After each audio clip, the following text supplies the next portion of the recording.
This podcast is part of E2C Network, where we share the whole Auburn experience. David Housel said it best, the whole of the Auburn experience. It is what we live, it is what we breathe, and it is what we are all about. At its core, it is all about our sports, about our culture, and yes, of course, about the Auburn family.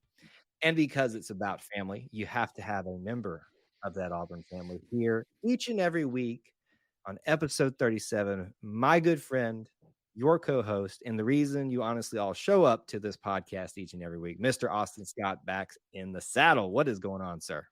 War Eagle Kyle, you're far too kind, my friend, and I appreciate you having me on, and that we get to talk about the Auburn experience together for now 37 episodes. You would not believe, or maybe you would believe, that the number 37 is very hard to find in the Auburn world. It is not a popular number, and so 37. The only two I could find was our current number 37, who had some plays in the A-Day game, but I think is a walk-on, is Rod Elston. Rod Elston. I believe it or not, I do know that name. Yeah. I think he had some A-Day plays either this year or last year. And then the other 37 that we might all remember, maybe not, is our Trevon Reed wore number 37 for his fallen teammate Ladarius Phillips back in the day. So, just not a whole lot of playmakers in the 37 over the Auburn history, but that's the best we could find. And I guess we could, posthumously do it. Ladarius Phillips as well for that. Yes. That was kind of said without saying. So, Kyle, why'd you make it awkward? I continue to belabor the point. Anyway, so there you have it. He does his homework yet again and brings you the stuff that you wait for on the Auburn Experience podcast. What number or what player, what person are we connecting to this show? And we have found it in the ever so hard to find 37. So listen. This is where in the part of the show, we normally kind of use this opportunity to bounce around and call it Auburn Potpourri and talk about some minor things that maybe are just worth mentioning. And there are some things this week that are worth mentioning, but we've got, I think, a show of 3 different topics, all different varieties. And I like that. So we're going to spend what time we have left in this first segment focusing on one particular thing. I'm just going to warn you all, it's not a particularly fun topic. In terms of just the spirit of it, but it's something that's worth discussing. We'll have some more interesting and fun topics coming up here in just a little bit. But obviously this week, if you were paying attention on social media, if you were paying attention to opinions being shared from one particular individual via a major site, and also those responding to it. Former head coach of the Auburn Tigers, Bryan Harsin, had an interview with ESPN this week come out and shared some insights about what happened, how he's doing now, all those things. You can now start to, if you weren't aware of all this, imagine how all this played out, especially on social media. Some people, I would say the majority of people, did not take it so well. And I completely understand that. We'll maybe talk about some of that. So, Austin, I just guess we'd open the floor for you to talk about maybe some insights or anything that you might have about our former coach choosing to share his side of the story a little bit on this ESPN article and reactions to it. Yeah, I mean, when I saw it come out, I did not read it right away. I was doing some other things, but could definitely expect what was coming from the article. Nothing against ESPN at all, but we know that, track record. There's been a previous relationship with Coach Harsin and Chris Lowe, and the ESPN, that's who he's used to kind of be his mouthpiece before, and kind of have his opinion out there. So I did not expect great things from it and then I actually got to read it. And not super surprised by a lot of what I read in there. Just because, I think in this industry, a lot of these head coaches are very, and I'm going to say prideful, but I don't mean that in the negative term, but they're proud of the work they can do, and they're proud of their success, and it's hard to fail, even though you get a chunk of change if you fail more times than not. It's hard to fail in this industry, and it's hard to, be the focal point of when there's been such failure like that. Bryan Harsin's tenure at Auburn was a failure. and I have no problem saying that. It's 100% true. And I think that he probably would recognize that deep down. I don't think that that's going to be an easy thing for him to say. And I think that we could debate all day long about why it was a failure and what caused it to be a failure. I think that it's easy to find blame on both sides. And I think that's probably accurate. Look at you being diplomatic. I'm so proud of you. Hey, it's early. It's all in all, it's time to move on. It is. And I'm going to say that from the Auburn side and his side. Absolutely. I mentioned that he got a chunk of change. He got a big bag from Auburn that he was contractually owed. I'm not saying that, he got a huge amount of cash for it. He mentioned in the article, and we've seen how he's been able to, on social media, he's been able to spend time with his family. He's been doing recruiting visits with his son. I'm not saying that he went on recruiting visit. He went on recruiting visits this time. Sorry, I had to say it. I was being dramatic. I had to say it. It was just sitting out there. It was a softball that I just had to knock out of the park. Come on. And so, I don't really see other than he just felt like he needed to get it off his chest, why this piece needed to happen. But for whatever reason, he felt like he needed to say his last piece. And he did. For Auburn, it's time to move on. I feel like a lot of Auburn people have moved on of the fan base. Yep. Those in media circles, I don't think have moved on for whatever reason. But it's time to just cut it clean. He's back in Boise with a whole lot of money. Auburn is doing incredibly well on the recruiting trail for the first time in 3 years here. So I think it's just time to all go our separate ways and we're good. But there was no reason for it really, in my opinion. But in the same flip side, there's really no reason for some of the reactions that we've seen publicly. So I fall somewhat with you. I read the article and I agree with you. I think it's time to move on. So this is why we're talking about to put it to bed and move on, but it's worth talking about right now. The reaction I got when I first read it, I honestly had no reaction. There was nothing to me, and it was probably a very quick read, to be honest, because I cared very little about it. But because I do this job, I've got to stay up on these things. Right. My first reaction was not one of like anger or anything like that. There were some opinions shared by Coach Harsin that I disagreed with, but I was like, I mean, it's not defamatory in any way, I thought, towards Auburn or anything like that.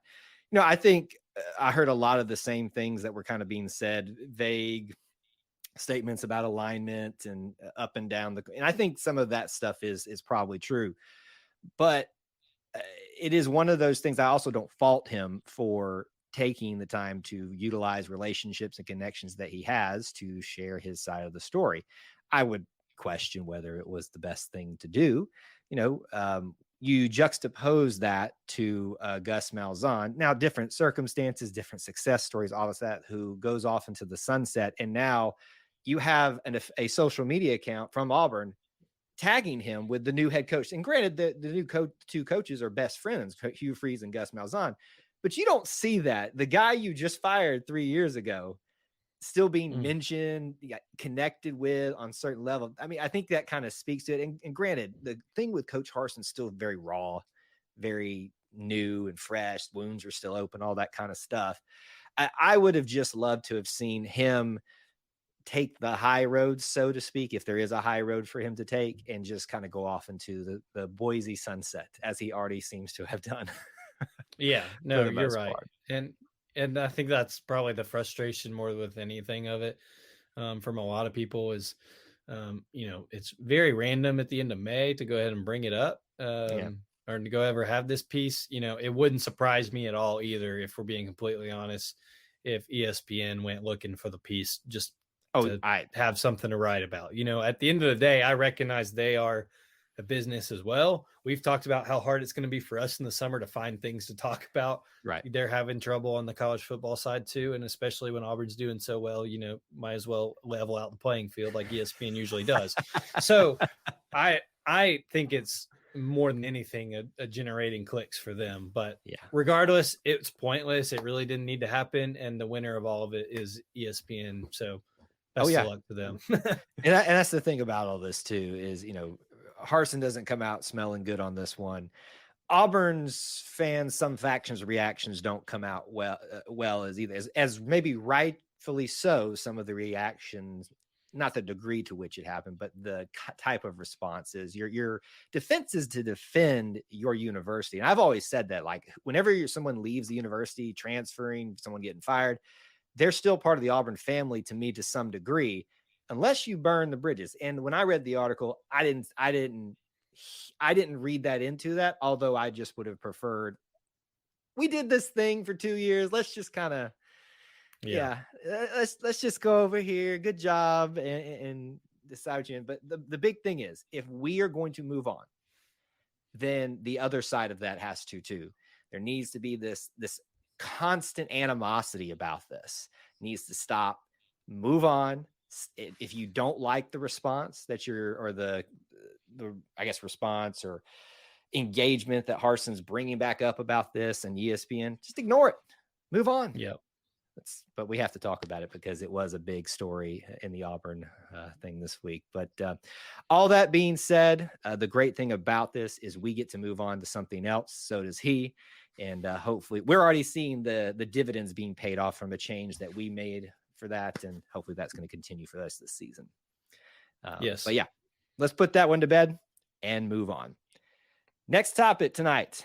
Let's talk about, you know what, let's do the most probably important thing on Auburn fans' mind at this moment first. I was going to do it as the last segment. I don't know why. I just kind of had it in my mind that way. But we've been talking a lot about Auburn baseball, and rightfully so. And tonight, just before we went live, Auburn baseball found out officially, I don't think this was a surprise to anyone, but they will be hosting a regional for the NCAA tournament. Not just for 1 year, but the second year in a row, first time ever being done in the history of the program. I continue to say it. If you ever question at this point in his career, Butch Thompson, I might come through the screen and slap you. I'm not talking to Austin. I'm talking to you, the viewer, the listener out there, because all this man does is know how to motivate, to guide, to lead, even in circumstances that don't seem all that great to start off with. And we are hosting yet again. Incredible turnaround and huge point of celebration tonight, Austin. Yeah, no, absolutely. And I think all that you said about Butch and how he's continually gotten this team ready. And I mean, no bigger than the run that this team is on right now. Like won 9 SEC games in a row, won their last 4 or 5 SEC series to get to this point, and just put it all together at the right time. They're one of the hottest teams in the country right now. And a month and a half ago, it's not even thinkable that this team's hosting, maybe not even going to the NCAA tournament. And now they're one of the top 16 seeds. We don't know their seed overall right now. We'll find out all that, as well as who they're playing, who's coming to Plainsman Park next week in the 11 a.m. show on ESPN2 Monday morning. If you're already listening to this, I was about to say, but you probably do if you're listening to this, actually. Unless Kyle goes into overdrive and has it out before 11 in the morning. But good luck. You don't have to do that. I'm so tired, man. So by the time you're listening to this, you'll know our opponents. But Auburn baseball is hosting a regional again. Kyle, you were there last year. I was there last year for a little bit. Just super fun atmosphere. Yes. Auburn dominated, and it has been an incredible run this year. And Plainsman Park is going to be unbelievable next week for sure. Yeah. And so I think that's what we want to talk about in this segment, because let me start. The great thing is we know we're hosting a regional and we get to celebrate that fact. We know if you're able to, let's all come to Auburn. It's going to be a fun weekend, not just for Auburn baseball, but there's going to be some great baseball play. This is the best teams in the country. Some of the best, obviously there's other regionals, but some of the best teams in the country are coming here to compete for the national title. Don't miss this opportunity. I had so much fun with this last year, and I'm so excited that I'm going to get to take part in it this year in some way. I don't know if I'll be in the stadium, if I will be doing my traditional watch from the parking deck thing, probably going to be a little bit of that, maybe a mixture of the two. We'll see, but I will be there. Please come to Auburn if you can. The unfortunate thing is we don't get to talk in this segment about what the matchups are going to be like. But if you go to True. some of these websites that are very reputable in the college baseball space, you're going to find probably some decent estimations. They tend to find some of these smaller 3 and 4 seed teams, sometimes smaller, that are regional based. So I've seen Right. Troy thrown in a lot. Sam Houston State's not super close, but it's in the South at least. That's Texas. I've seen, as far as the other big team, the number 2 seed that would be with Auburn, I've seen Duke. Any other ones that you've seen thrown in there, Austin?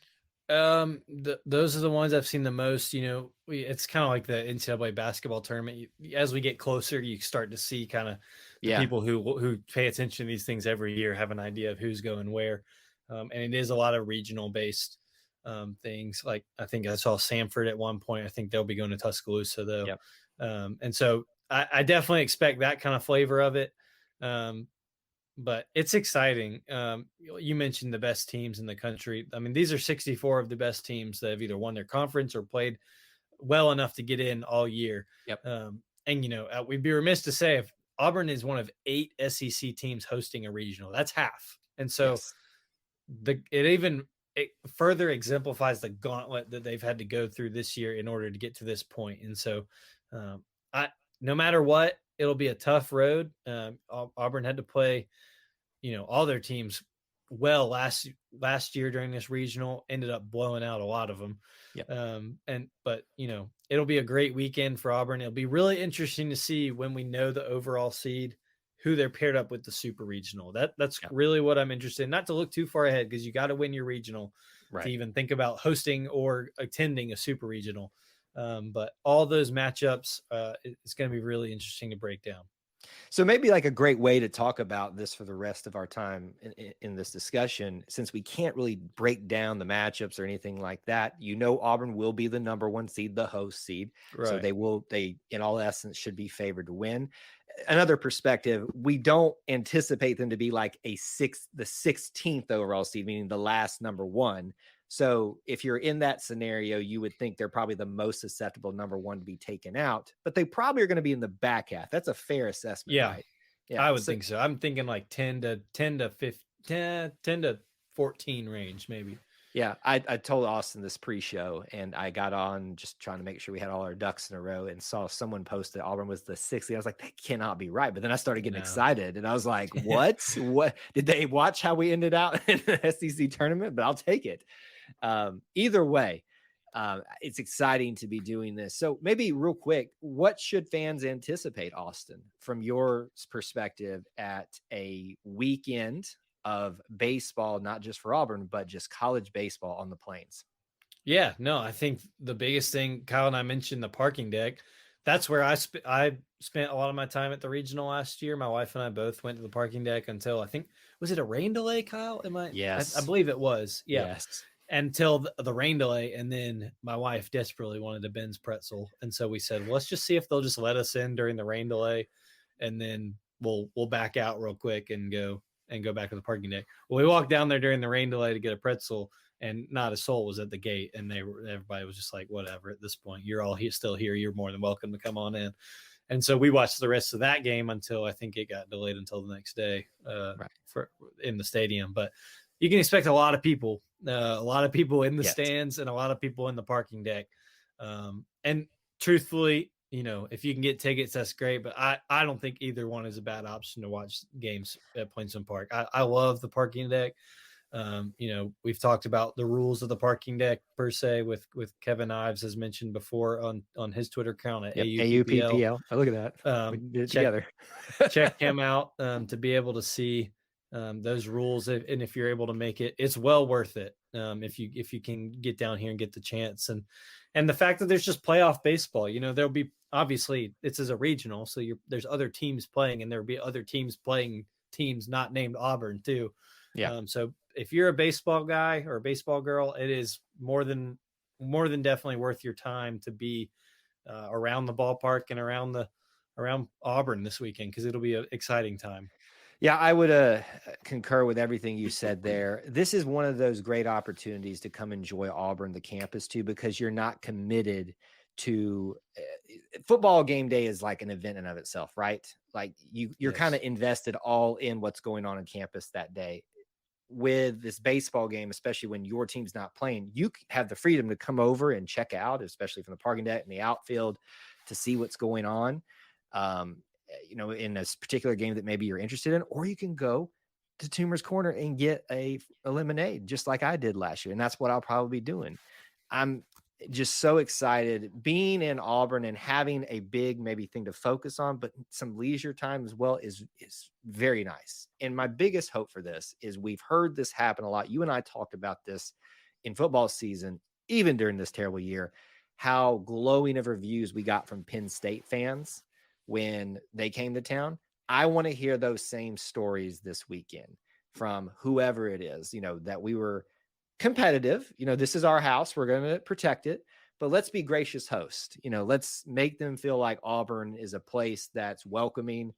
You're gonna, when the game's on, we're going to treat it like it is. We're here for blood, but we're at the same time when we're hosting, when we're showing people around town, let's show people what the Auburn family is about. And so that's kind of what I'm excited about. And of course, I'm excited for 2 years in a row that we have hosted a regional. How cool is that? Outstanding. It's the best. And like you said, it's a chance to see Auburn too. It'll be the first weekend of June. School is out. My wife and I were with my sister-in-law and her boyfriend on campus today, and campus is as beautiful as ever, but it is a ghost town. And so if you want to see campus without the hustle and bustle and the town, it's a great time to do that too. So it's going to be a good week. It's one of those unique weekends in Auburn that'll be next weekend, but good for the team. And I can't wait to kind of hear about all the things and see all the things. Baseball in the loveliest village in the plains. It just sounds like a good recipe to me. So let's enjoy it. Let's enjoy it this weekend. Let's talk about our final topic tonight. This one's just a fun one, and one that I kind of wondered if we could have enough fun with it, but I think we can. So we're gonna talk about it. We like to give you a full spectrum of Auburn experience stuff here tonight, and this is going to be one of those out there things. But guess what? We get to talk about, at least for a second, Buc-ee's again. And I know so many of you are shocked out there that we would dare bring Buc-ee's up again on the show.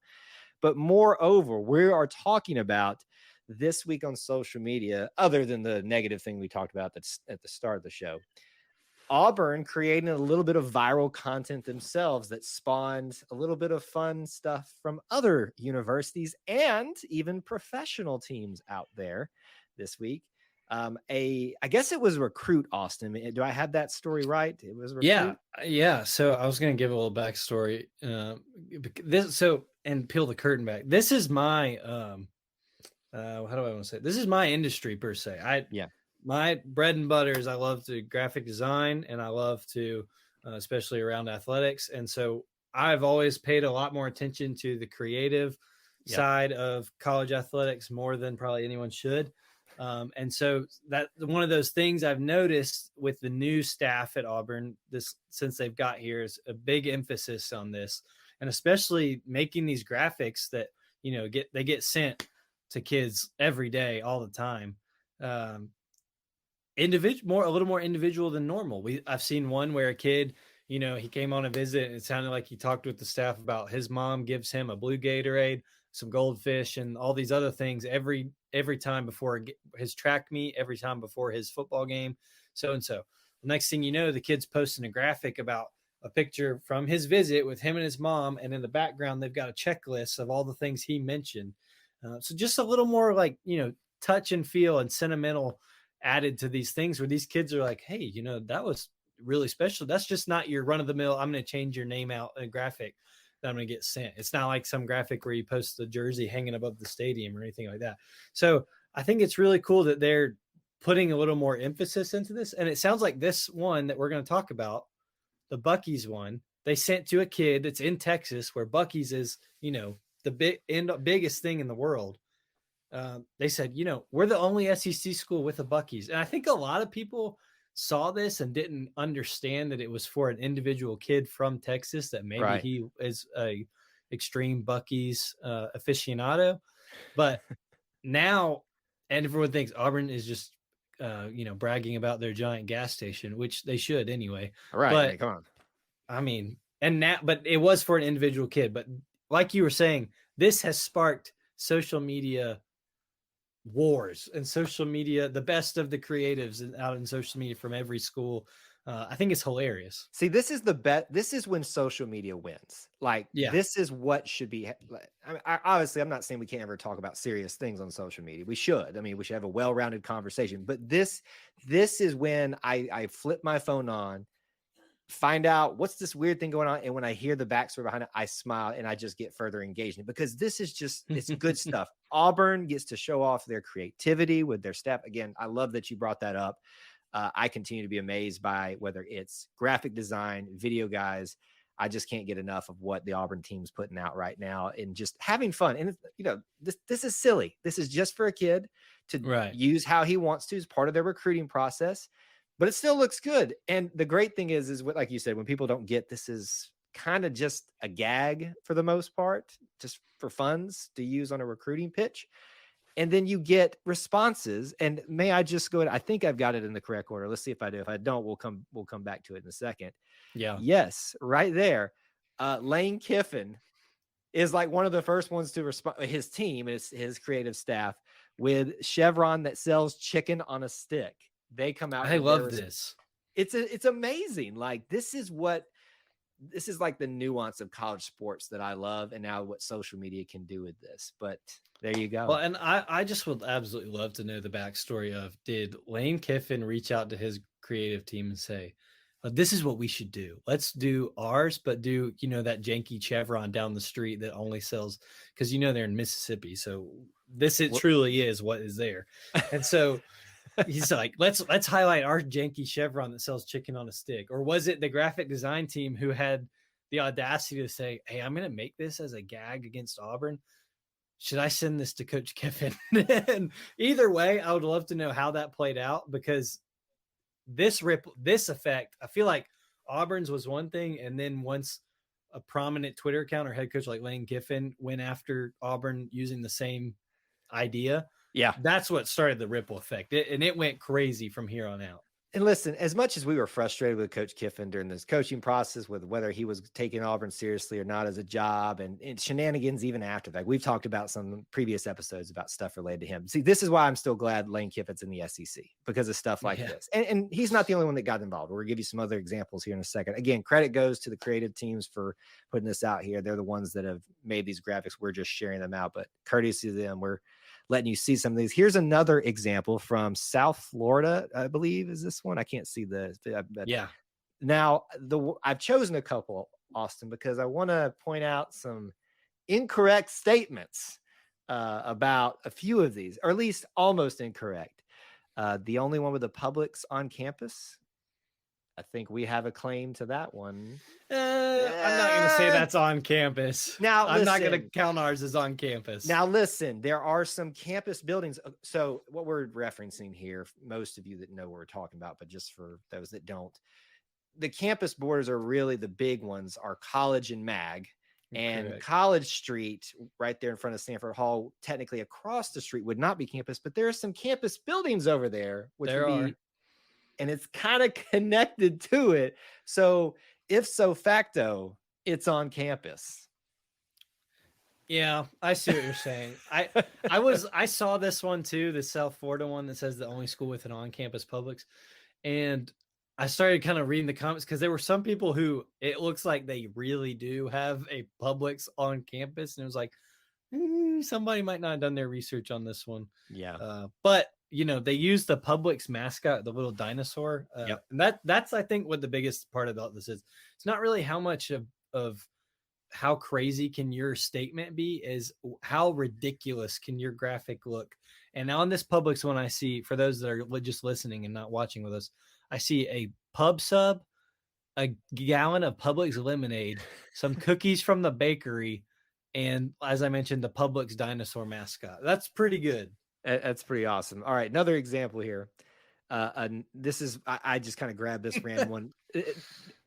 How big is Memphis campus? Like, do they have the pyramid over in Memphis as part of the campus? But this one doesn't say on campus, so I think they're looping it into the city, because I've never been here, but I've heard about this at Memphis. The only school with a Bass Pro Shop and a pyramid, which is That's a good one. I would be willing to bet, and I believe them, that they're the only one that has a Bass Pro Shop within a pyramid near their school. Yeah, and this last one I think is one that we have a connection to. If I'm right, no, I missed on getting that one. But this is a major. So this is, you want to talk about Auburn like inspiring madness. You would think, okay, it's going to spread throughout the college level. This, folks, is the Seattle Mariners taking part in this. The only, what is it? I can't read the fine print, but the toasted grasshoppers with one of their players on top of it. The only Major League Baseball team with toasted grasshoppers, which, people were making fun of Auburn for saying, are you really proud of having Buc-ee's? Is that really what you're going with? Is your thing? Is toasted grasshoppers really what we're going with? Seattle is the thing that we're the only MLB team with? I don't know. That does not make me want to be like, oh yeah, I'm proud to be a Mariners fan. So all because of these examples you just saw, one I failed to get and I wanted to bring up because we could. I think it said it was on campus, so we could debate that a little bit. Georgia tried to say they had the only Little Italy. Yeah, I got a problem with that one. I got some issues with that one because we'll be having Little Italy basically on campus. It's kind of the same Publix. I will be having that this weekend, most likely. Now, just because they put that, how much money do you think Little Italy is going to make this weekend simply because they were mentioned on social media because of all this? Oh, I think it'll be tons. And just because, if I remember correctly, it's Little Italy, but if I remember correctly, last year it was talked about when Auburn was winning by like 20 in that game.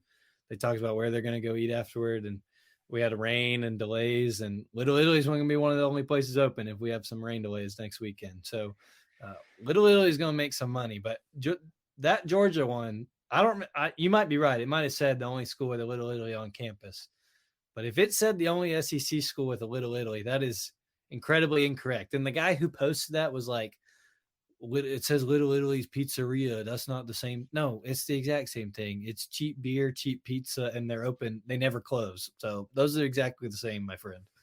So there you go. Listen, Auburn creating magic. And when we talk about encompassing the Auburn experience on this show, this is the stuff sometimes we want to throw at you guys because this is just so unique. And I love it when Auburn becomes a prominent thing in other people's worlds. And this time we were a trendsetter in a sense. So hats off to the creative team at Auburn. Hats off to everybody else who jumped on board on other college group creative teams and coaches, I guess, if Lane was involved in this, for kind of making something that was a little bit fun this week. And obviously, as we've talked a lot about, a time where there's not a bunch to discuss right now, but really cool. And of course, we're going to celebrate having a Buc-ee's. Who wouldn't celebrate? If you're not celebrating having a Buc-ee's near you, what's wrong with you? I mean, look, it says the only SEC school with one. So you best believe if anybody else had one, they'd be celebrating it, but they don't. So just take your grits and go home. I bet a certain school across the country, across the state would gamble a few dollars to have a Buc-ee's, down the street from them. So I sure bet they would. That's a fair bet, sir. All right, that's getting late now. You do those jokes much better than I do, so I just need to leave them to you. With that being said, that is episode 37. And thank you guys so much for joining us. If you want to connect with me, you can do so on social media via Twitter at Kyle Loomis 24 is my handle. Where can they find you, sir? Austin G. Scott on Twitter and Instagram is where you can find me, and we can talk about all the graphics you ever want to talk about. We can talk about that, toasted grasshoppers, gas stations, but we're going to be talking this weekend and enjoying a lovely little village on the plains with some college baseball mixed in. It is going to be a good time. Thank you guys so much for tuning into this episode. Until we talk to you again, War Eagle. War Eagle.